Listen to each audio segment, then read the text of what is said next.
최근 영상에서는 제가 숏 포지션에 들어간 이유에 대해서 말씀을 드렸습니다.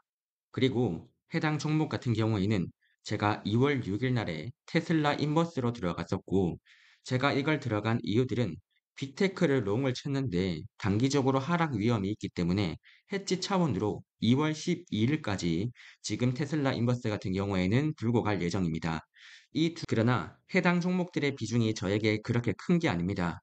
저는 포트폴리오 전략을 펼치고 있기 때문에 포트폴리오 전략상으로 하루 변동성이 0.7%밖에 되지가 않고, 제 포트폴리오의 최대 장점이 뭐냐라고 했을 때 변동성은 상당히 낮고 포트폴리오가 다양하게 분산이 되어 있기 때문에 지금 작년 1년 동안의 흐름들을 바라보게 되었을 때 하락한 날 없이 꾸준히 우상향만 했었습니다. 물론 제가 워낙에 다양하게 자산 배분을 하다 보니까 수익률이 낮다라는 단점들은 분명히 존재를 해요.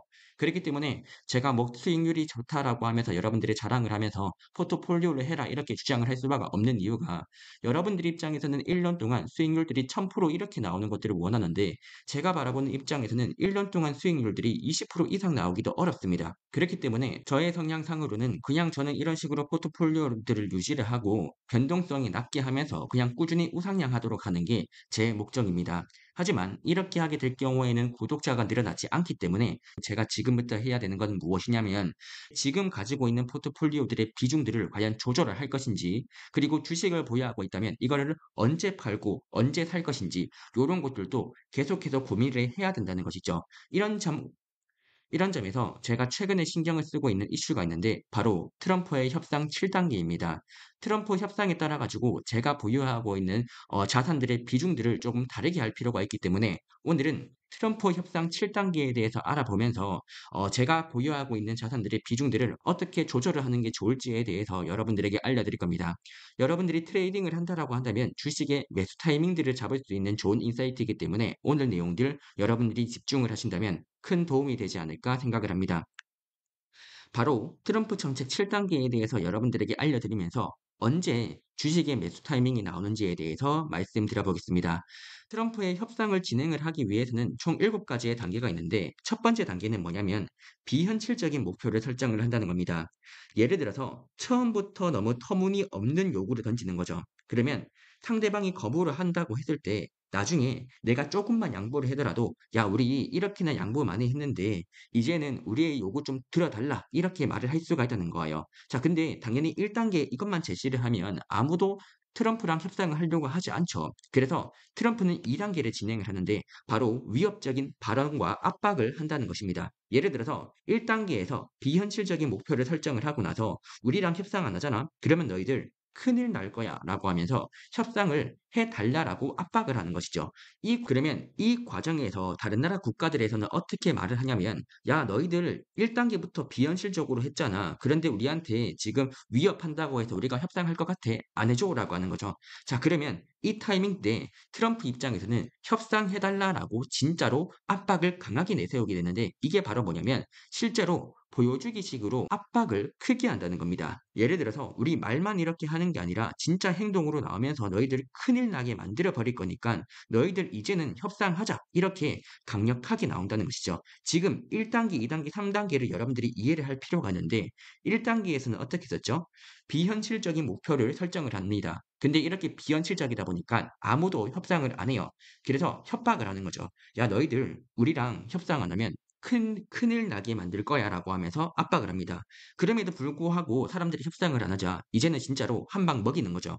너희들 진짜로 안 한다고? 진짜 큰일 나봐라 라고 하면서 보여주기식으로 압박을 하는 겁니다. 이렇게 해서 협상 테이블로 강제로 끌고 나오게 하는 게 바로 1단계에서 3단계까지인 거예요. 그럼 여기에서 협상 테이블로 끌고 나왔을 때 뭘 하려고 하냐면 아, 미안해. 우리 사실 싸우려고 했던 거 아니고 우리가 조금 양보해 줄게로 나오는 거예요. 우리가 조금 양보해 줄게. 그러니까 협상하자라고 외치는 거죠. 그렇기 때문에 여기서 조금만 양보를 하고 트럼프가 원하는 걸 얻기 위해서는 1단계부터 과한 요구를 해야 된다는 거예요. 그래서 이 4단계에서 다른 나라들이 협상을 해준다라고 한다면 이 관세 이슈 같은 경우에는 마무리가 되는 것들이고, 우리가 체크를 할 건 뭐냐면 이 4단계가 되었을 때 협상 모드로 될 것인지, 그리고 여기에서 승인이 날 것인지 정도를 바라보는 거죠. 자, 그러면 여기에서 투자 포인트를 찾을 수가 있을 텐데 우리는 이 4단계로 돌입할 것 같을 때 이 단계에서 첫 번째로는 매수 포인트를 찾을 수가 있겠죠. 협상 모드로 들어와 가지고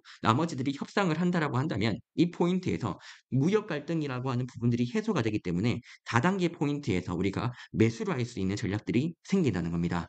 자, 그런데 이렇게만 되면 좋겠지만 또 안 좋은 이슈가 하나가 있는데 바로 뭐냐면 5단계예요. 5단계는 어떻게 되냐면 협상을 중단시키는 거죠. 예를 들어 가지고 지금 상대방이 협상을 하자라고 테이블로 나왔는데 조건이 별로인 거예요. 자, 그러면 트럼프는 나옵니다.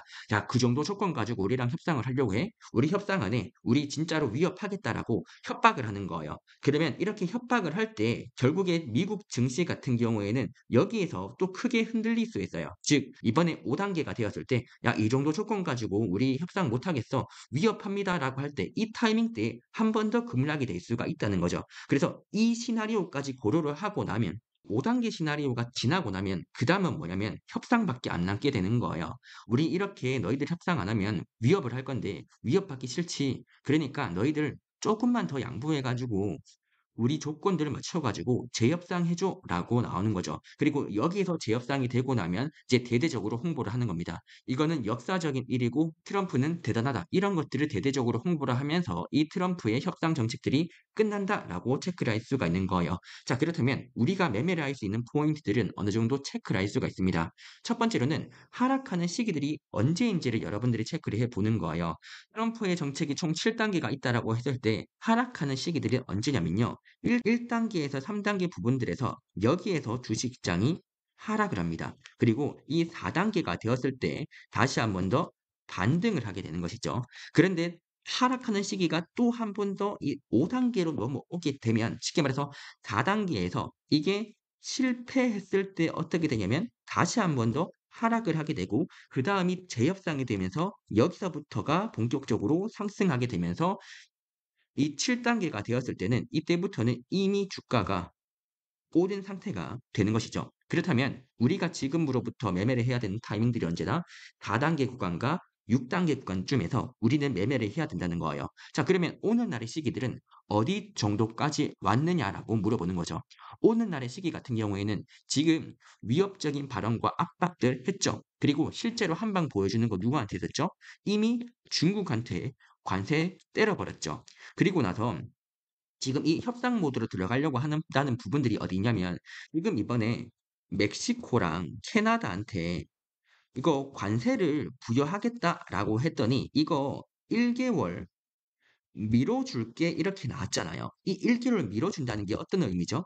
우리가 1개월 미뤄줄 테니까 그동안 너희들 적절한 협상 모드 가지고 와 이거예요. 다시 한 번 더 지금 트럼프가 하는 행동들이 무엇이냐라고 했었을 때 캐나다랑 이제 멕시코한테 이렇게 말하는 거예요. 너희들 자꾸 미국한테 불공정 무역하고 있는 것 같다. 우리 미국 물건들 좀 많이 사줘라고 하면서 우리 요구들 안 들어주면 관세를 아주 폭탄을 때려버릴 거야라고 협박을 한다고요. 그럼 이렇게 협박을 할 때 당연히 멕시코랑 캐나다 입장에서는 야, 관세 폭탄 맞기 싫다. 이거는 불합리한 지금 정책이다라고 하면서 협상 테이블로 안 올라오겠죠. 그런데 그냥 멕시코랑 캐나다가 이제 협상을 안 하게 되면 실제로 강력하게 규제를 때려버릴 것 같으니까 어쩔 수 없이 멕시코랑 캐나다 입장에서는 이 관세 폭탄 맞기 싫어가지고 협상 테이블로 나올 수밖에 없다고요. 그러면 협상 테이블로 나왔을 때 이 협상 모드로 과연 전환을 했을 때 과연 트럼프가 원하는 만큼의 어떤 재료를 제시해 줄 것이냐 이 부분들에 대해서 우리가 체크를 해야 되는 거죠. 근데 이 협상 모드로 잘 도입이 안 된다라고 친다면 그다음으로는 어떤 이슈가 있을 거냐면 바로 5단계가 나타나는 거예요. 자, 다시 한 번 더 1개월 뒤까지 트럼프가 원하는 수준의 어떤 정책들을 제시를 해줘 가지고 트럼프를 만족시켜야 돼요. 근데 그 만족이 안 나오게 되면 트럼프는 어떻게 할 거다? "야, 이거 우리가 1개월이나 시간을 줬는데 이거 협상 중단해야겠다. 너희들 다시 한 번 더 조금 관세 폭탄 맞아 봐라."라고 하면서 압박을 줄 거라고요. 그러면 이렇게 압박을 줬을 때 멕시코랑 캐나다 입장에서는 "야, 미안하다."라고 하면서 다시 한 번 더 재협상 이슈가 나올 거예요. 자, 그러면 우리가 매매를 해야 되는 타이밍들은 가장 크게 하락하는 타이밍들이 언제죠? 바로 이 5단계가 되었을 때 여기 포인트에서 시장에서는 협상할 거라고 생각했는데 협상을 안 하네 하면서 여기에서 급락이 나오는 거예요. 근데 이렇게 급락이 나오고 났을 때 가장 좋은 게 그다음 이슈가 여기에서 협상을 하게 되었을 때는 이게 이 협상은 상당히 높은 확률로 그래도 제대로 협상이 될 가능성들이 높다는 거예요. 그렇기 때문에 이 5 단계로 인해서 주가가 하락을 했을 때 우리는 뭘 하면 된다?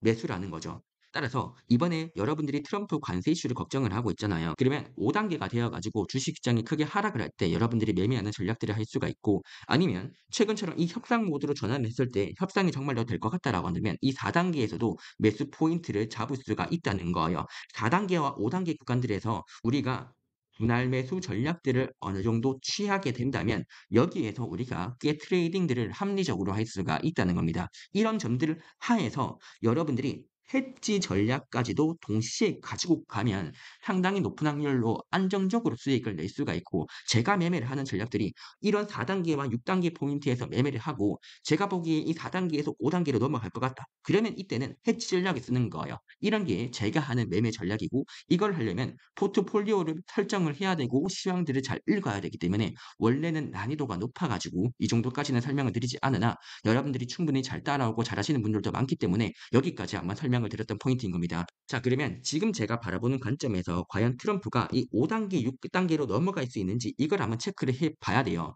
제가 바라보기에는 3 단계까지 진행이 됐고 이제 4 단계로 진입하기 초기라고 바라보는 입장이에요. 근데 이 초기로 들어갔다가 5 단계로 6 단계까지 갈 수가 있잖아요. 그러면 지금 트럼프가 바라보기에 5 단계, 6 단계까지 갈 수가 있느냐? 이거를 체크를 해 봐야겠죠. 만약에 트럼프가 이 5 단계로 가게 되었을 때 어떤 문제점이 발생을 할 수가 있냐면요.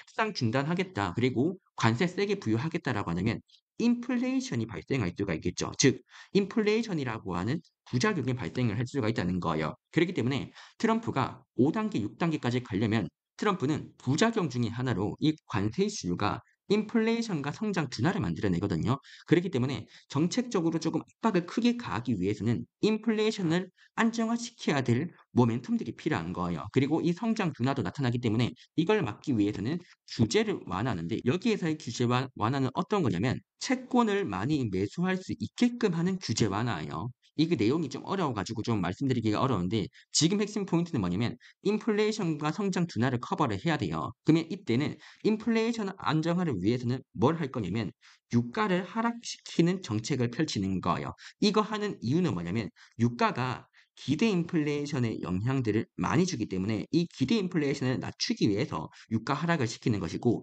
그다음으로 필요한 건 뭐냐면 이 성장 둔화를 만드는 것들을 방어하기 위해서는 금리를 낮춰야 돼요. 근데 이 금리를 낮추기 위해서는 뭘 하냐면 시장 금리를 낮춰야 되거든요. 근데 이 시장 금리 낮추려고 했더니 채권을 매수할 수 있는 주체들이 필요해요. 그런데 이 채권을 가장 많이 매수해 주는 주체가 누구냐면 미국에 있는 상업은행들인데, 이 상업은행들이 왜 채권을 매수하지 못했느냐라고 들 때 SLR 규제 때문에 채권을 많이 매수를 못했던 거예요. 근데 이 규제를 완화시킬 수 있는 조건들이 되었기 때문에 이번에 이 규제 완화시켜 주겠다, 이 흐름들로 나타날 가능성들도 꽤 있고, 또한 이 채권을 매수하게 되었을 때 여기에다가 약간의 세금 부여하겠다라고 하는 이슈까지 나온다라고 한다면 이 타이밍 때는 재정 적자 우려까지도 커버를 할 수가 있는 가장 베스트 시나리오가 될 수가 있다는 것이죠. 이런 식의 관점에서 인플레이션과 성장 둔화를 만들어내야 되기 때문에 앞으로 트럼프가 해야 될 정책들이 나오죠. 어떤 거냐?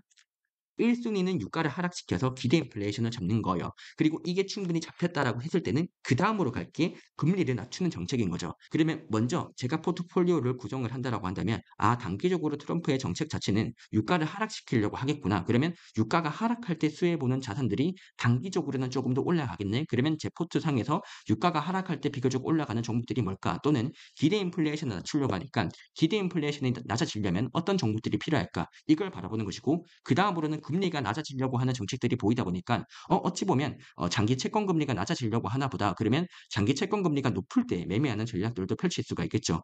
그러면 요런 점들을 바라봤을 때 유가가 하락한다라고 했을 때 나쁘지 않은 종목들, 그리고 금리가 하락한다고 했을 때 나쁘지 않은 종목들을 제 포트폴리오 상으로 편입을 하고, 그다음으로는 우리가 4 단계와 6 단계에서 우리는 뭘 할 수 있다고 했었죠? 매수 포인트를 찾을 수가 있다고 했었잖아요. 지금 수혜 종목들을 담을 것인데 여기에서 매수 타이밍까지 설정을 해 가지고 저는 포트폴리오를 설정을 하는 겁니다. 여기에서 자연스럽게 우상향하는 자산들로 구성이 될 수밖에 없는 거죠. 단 여기서 가정은 뭐다? 시장이 트럼프 정책들을 아주 민감하게 반영을 하고 있다면 이렇게 되는 거예요. 그런데 오늘날에 있는 시장의 흐름들이 어떻죠? 트럼프 정책에 대해서 민감하게 반응을 하고 있고 그다음에 물가에 대해서 민감하게 반응을 하고 있잖아요. 그런데 지금 우리가 바라볼 때 금방 제가 설명드렸던 이런 내용들은 트럼프의 정책과 물가라고 하는 이 두 가지, 즉 시장의 우려들을 충분히 반영하고 있기 때문에 지금 바라볼 수 있는 이 전략으로 포트폴리오를 구성을 한다면 우상향하는 포트폴리오가 될 가능성들이 높다는 거예요. 사실 지금까지의 내용들을 이해한다는 게 상당히 어려울 것 같은데 다시 한 번 더 제가 생각하는 자산들의 흐름들을 말씀을 드리자면요. 12일 전에 제가 멤버십으로 실제로 제 포트폴리오 비중들이 어떻게 되고 있는지를 종목까지 다 해가지고 비중까지도 다 말씀을 드렸어요. 여기서 중요한 포인트들이 있다라고 한다면 주식 같은 경우에는 현재 상황에서 어떻게 할 거냐. 트럼프 보호무역주의에서 수혜주들을 사면 돼요. 보호무역 수혜주라고 한다면 어떤 종목들이 있죠? 미국 같은 경우에는 반도체가 있겠죠. 그리고 반사이익으로는 뭐가 있겠죠? 대략적으로 의료기기에서 수혜를 볼 수가 있고, 그다음에 이 관점에서 달러 하락들도 나타난다면 달러 하락에 의해서 수혜를 보는 자산들도 있을 거고 아니면 조선업들도 여기에서는 수혜를 볼 수가 있을 거예요. 이렇듯 주식의 비중들은 지금까지 흐름들을 체크를 했을 때 트럼프라고 하는 사람과 그리고 금리가 하락할 때 이득을 볼 수 있는 종목들 위주로 해서 주식을 매매하면 되는 겁니다. 그 다음으로 해야 되는 게 뭐다? 트럼프 입장에서는 또 물가를 낮춰야 된다고 오늘 배웠을 거예요. 그러면 트럼프 입장에서 물가를 낮추기 위해서 어떻게 한다? 유가의 하락을 만들어야 되고 금융규제 완화가 필요한 거예요. 그러면 유가 하락되고 금융규제 완화가 될 때 여러분들이 생각하시기에 수혜를 보는 자산들을 사면 되는 거예요. 뭐 예를 들어서 유가가 하락할 때 수혜 보는 자산? 장기 채권 유리하지 않을까? 왜냐하면 물가가 하락한다는 거니까 최근 들어가지고 금리가 왜 올랐니? 물가 상승해서 금리가 올랐는데 이제는 물가가 하락한다고 하니까 장기 채권이 유리해지겠죠. 그다음으로는 금융 규제를 완화해서 채권을 많이 매수하게끔 한다고? 그렇다면 금융 규제가 완화가 될 때 수혜를 보는 것들이 은행업들 좋아지지 않을까? 그래서 미국 은행주 사지 않을까? 이런 식의 생각들도 해볼 수가 있다고요. 아니면 그냥 에너지 가격들이 하락을 만들려고 하니까 에너지 가격 하락을 할 때 조금 수혜를 보는 자산들이 있지 않을까? 여기까지 섞어가지고 여러분들이 자산 비중들을 썩는 거예요. 근데 이것만 생각하는 게 아니라 위 조건들이 실패할 때 어떻게 될까도 체크를 해야겠죠. 위 조건들이 실패를 하게 되면 스태그플레이션이 발생을 해요. 그러면 이 스태그플레이션이 발생을 할 때 수혜를 보는 자산들이 있는데 대표적인 게 금이에요. 이해되시나요? 그러니까 위에 있는 모든 자산들이 다 실패를 했을 때 가장 수혜를 보는 게 금이라는 자산이에요. 근데 특징을 바라보는 거죠. 위 주식들이 다 실패를 했을 때 금이 가장 수혜를 봐서 이 금이 상승을 합니다. 그런데 다르게 말해서 위 조건들이 다 성공을 한다라고 해봐요. 위 종목들이 다 성공을 하더라도 그래도 금은 또 상승해요. 이해되시나요? 왜냐하면 물가가 조금 더 안정화가 된다라고 치더라도 금리가 하락을 하잖아요. 그럼 화폐 가치가 직격하락해서 하락하는 구간들이 되면 달러로 된 금의 자산들이 올라간다고요. 그렇기 때문에 지금 사람들이 왜 금을 투자를 할 수밖에 없냐라고 했을 때는 주식과 지금 위에 있는 이 시나리오가 성공을 하더라도 금이 오르고 위에 있는 자산들이 실패가 하더라도 금이 올라요. 그래서 최근 들어가지고 금이 많이 올랐던 게 요런 식의 관점들에서 있는 거고 그렇기 때문에 지금 금 가격이 올랐음에도 불구하고 제가 팔지 않고 가지고 있는 이유들도 여기에 있다는 거예요. 물론 최근에 너무 급격하게 올라갔기 때문에 당분간은 조정을 줄 가능성들이 높고 한국 금 같은 경우에는 지금 프리미엄이 붙었거든요. 그렇기 때문에 지금은 국제 골드 위주로 해가지고 담는 게 유리하겠죠. 그리고 이런 관점에서 위에 있는 영향력들을 별로 안 받는 자산들이 있는데 그게 바로 엔화인 거예요. 위에 있는 재료들이 다 실패를 한다고 해보죠. 그러면 이렇게 됐을 때 영향을 거의 받지 않는 자산이 있는데 그게 바로 엔화예요. 영향을 거의 다 받지 않는 자산들이 있기 때문에 엔화도 매매하기 좋다는 거죠. 엔화 같은 경우에는 일본의 엔화 자체는 비교적 강세가 될 확률들이 높다 보니까 비교적 시장에 있는 영향력들을 받지 않으면서 꾸준히 우상향할 수 있는 게 엔화다 보니 지금 제 입장에서 이 위에 있는 시나리오들이 실패할 거를 대비를 해서 포트폴리오를 짠다면 엔화와 금까지도 포트폴리오 구성으로 넣는 겁니다. 요런 식의 관점에서 이 모든 시황들을 제대로 이해를 하고 있을 때 포트폴리오를 구성을 할 수가 있다는 것이죠. 그렇기 때문에 최근의 이슈에 맞춰 가지고 제가 생각했던 포인트가 뭐냐면 당분간에 제가 포트폴리오 조절을 하기 위해서 어떤 식으로 생각을 했었냐면 일단은 제가 2주 전에는 현재 포트폴리오 비중들에 대해서 알려드렸고 제 포트폴리오가 어떻게 진행이 되고 있는지를 언급드렸던 거예요. 그리고 이렇게 포트폴리오를 이제 알려드린 상태에서 최근에 이때가 딥시크 우려로 다 AI 관련주들이 크게 급락을 했던 시기였거든요. 근데 제가 바라보기에는 AI 관련주로 인해 가지고 하락을 했다라고 하지만 이거는 제가 보기에는 기회가 될 수 있을 것 같아 가지고 제 포트폴리오 상에서 주식의 비중들을 조금 더 올릴 수 있는 시기가 바로 8일 전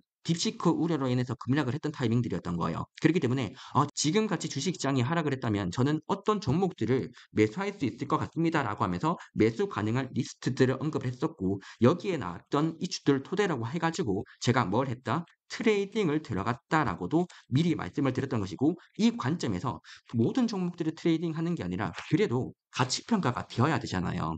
가치 평가가 되어야지 싼지 비싼지를 알 수가 있고 내가 이 전략들이 틀렸을 때 어느 정도에서 손실을 볼지를 판단을 할 수 있기 때문에 가치 평가 전략까지도 올렸던 거예요.